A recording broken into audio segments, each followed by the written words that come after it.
Amoy pa ni Mika eh. Hi, ako nga pala si Tole. Masipag ako kaya hindi ako tamad. Kaya tara, samahan niyo ako. Ngayong araw nga iiwas muna ako sa magulong syudad. Dito muna tayo pupunta ngayon sa kabundukan para makapag-lomi at para makapag-joyride.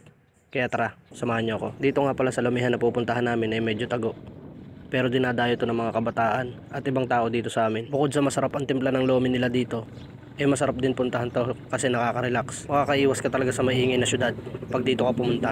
Kahit medyo nahihirapan tong motor ko sa pag-ahon dito sa matarik na daan, tuloy lang ako sa pagmamaneho dahil napakasarap sa mata ng mga madadaanan namin dito. Bukod sa puro kaluskos lang ng dahon, ang maririnig mo dito ay iba't ibang uni din ng ibon ang maririnig mo dito. Kaya sobrang nakaka-relax yung mga ganitong lugar. Kaya kahit malayo at matarik ang daan, pupuntahan ko yan hanggat kaya ng motor ko. Ganun pa man, kahit nahihirapan yung motor ko, hindi naman ako pinapahiya nito.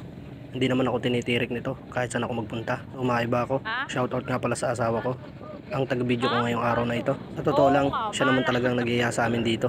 Dahil gusto niya daw uling matikman yung lomi dito kasi sobrang sarap nga daw. Kaya dahil sa masunurin ng kuya to ninyo, pumayag na lang din ako. Mahirap na, baka mapalo tayo. Kaya shoutout nga pala sa mga lalaking masunurin sa asawa dyan. Yung tipong hindi pa nag-uutos ang asawa sumusunod na agad. Kaya saludo sa inyo mga sir, dahil hindi nyo ako pinapabayaang mag-isa.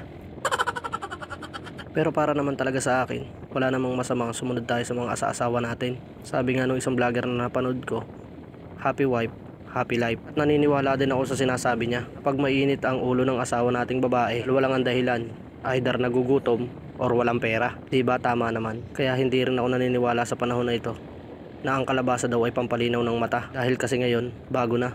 Pera na pampalinaw ng mata ng tao ngayon. Sa akin naman ay wag lang sosobra kasi nakakabulag din ng pera. Kasi ang mas maganda ngayon ay sumaya lang talaga. Sumaya at sumaya at sumaya. Diba? Napakaraming saya. So ngayon nandito na kami at nakarating na kami dito sa pupuntahan namin. Yan mga Lodi Cakes kung nakikita nyo. Yan ang lomi dito sa amin. Super sarap nito mga Lodi Cakes. So ayan kung nakikita nyo yung topping sa gitna.